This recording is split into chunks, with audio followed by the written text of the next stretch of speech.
hit the rest of the light. So what we have here is the actual Olympic torch that will be running through Neepawa. There are 12,000 torchbearers running the torch through Neepawa. A lot of torchbearers coming through. We better cheer them on. We have 12,000 torchbearers that are running all across Canada.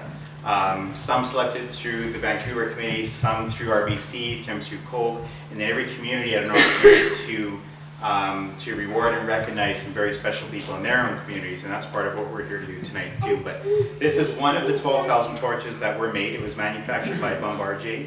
Every torch is unique to the country and the city that it is being run in. And basically what happens is, actually, why don't you share about what, because you were sharing about how the flame gets lit every year in Greece. Well, yes, yeah, it's not every year, every Olympic year. Every Olympic year, yeah. It gets lit in Greece, and because that's where it started with. And how it is, it's not just a big lighter or something they do. They actually take a huge, it's a massive cauldron bowl that they focus the sun's energy to start the flame. And that's how they start up. And then with that, it goes on a plane, gets flown right to Victoria, where it starts. It's going to go all the way up Victoria, all the way up to, I think, White Horse, all those other ones up there. Do a loop around, go, actually we touched the top of Canada. I don't even know the town it is, but it's way up there. Yeah. Well, I don't want to be, because it would be far too cold. And then they come down to Newfoundland, and then all the way down across. And it's in essence, it runs 28,000 kilometers. This torch will be going in Canada. It's the longest torch has ever gone in the world. So Canada did it good. And what they did is they also made it so that 90% of Canadians could see the torch within an hour's drive. And that's what they wanted to reach it there for everybody. Was there anything else? No, I don't think so. Well, I was just, yeah, we're one of just, and it was when we did the original release that we were selected as one of the communities. There's only 7 others. There's 8 total communities in Manitoba.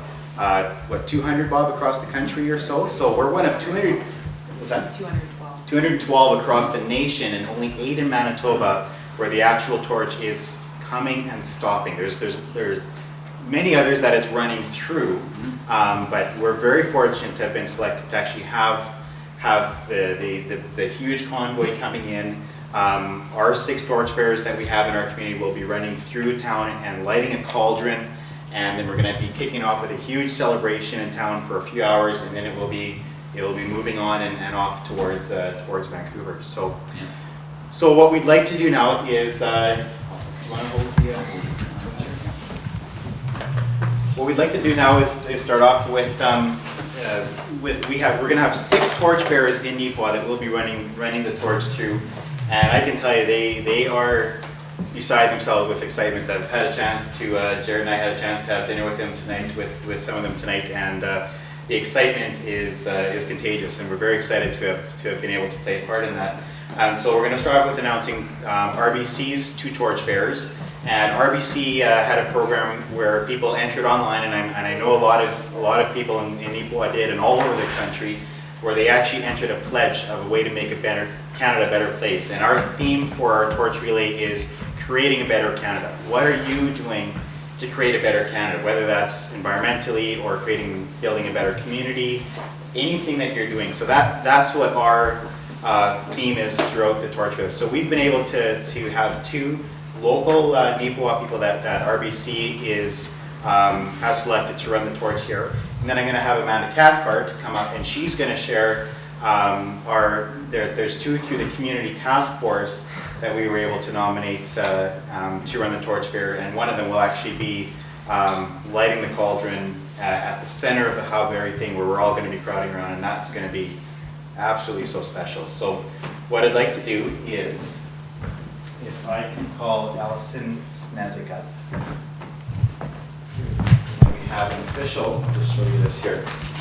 We have an official 2010 torchbearer scarf that only the RBC torchbearers are able to get. So this is one of 2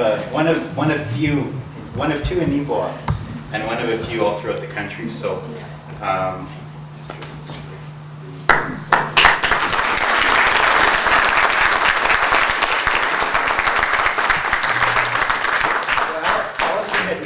the pledge that Allison had made a pledge to basically create a Better Canada, and primarily Allison, I believe your 4-H involvements. I mean, you're in 4-H, you're in high school rodeo, and well, the two of those are pretty time consuming as it is.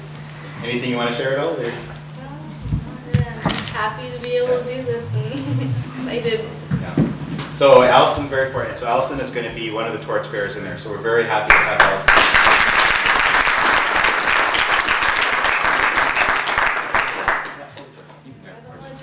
You don't want to jump in. So just to explain, what happens is Neepawa is broken into 6 legs, each consisting of about 300 meters. So she will have to not drop the torch for 300 meters. She's very concerned about this. So, yeah. But it's certainly something we're very excited to be able to honor Allison and her family. And Bonnie's here to celebrate with us. So our next torchbearer that we'd like to announce, and Denise, if I could have you come up here. And we have Denise Tinkler, who is with Spring Hill High Tech, and Denise will be RBC torchbearer number 2. So if you want to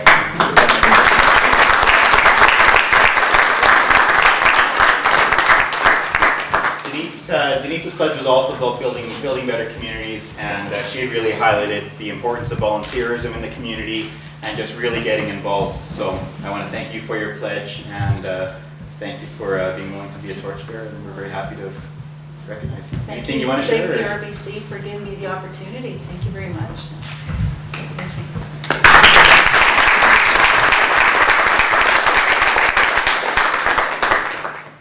Move on to I'm going to give Jared back his medals before I accidentally take them home. Personally, I'd like to recognize the 2 torchbearers that our community task force has chosen, and I'm a fan of both of these people.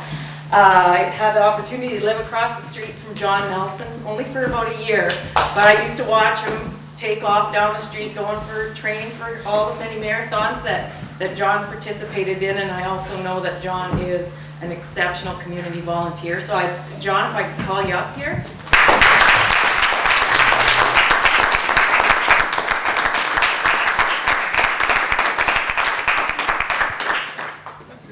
Come on over there. pass the torch. We can't light it, obviously, until there's all sorts of rules about that. John, anything you want to share though?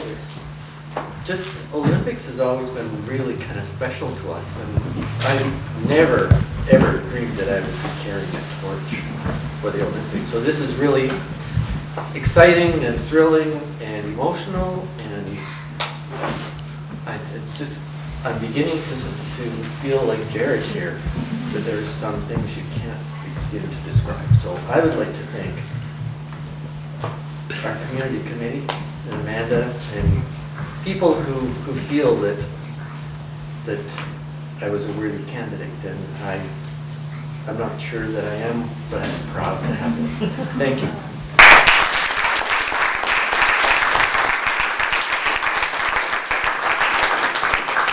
And last but not least, our community torchbearer, who is a lady who has inspired a bunch of people, because I was told, nominate this lady, and she is a wonderful volunteer in the community. She gives of herself all the time, and I'm a big fan of her as well. Muriel Gamy will be our community torchbearer.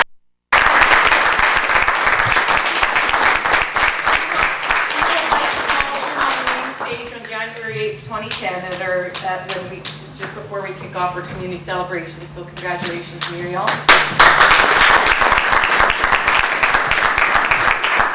It was a tough thing to do. We had to, well, it wasn't because they're such great candidates, John and Muriel, but we really wanted to focus on 2 people that embodied the Olympic spirit, and I just don't think we could have come up with 2 better people. Anything you want to share, Muriel? This is just amazing. Back when we had the Olympics in Calgary, I had applied for the relay as well, and just to be part of the Olympic spirit. I mean, there's a lot to do with the Olympics that people don't like, but we have to remember what the real spirit of the Olympics is and what it's for, and why, and how it can draw the world together, and just emphasize that. Thank you very much for this opportunity.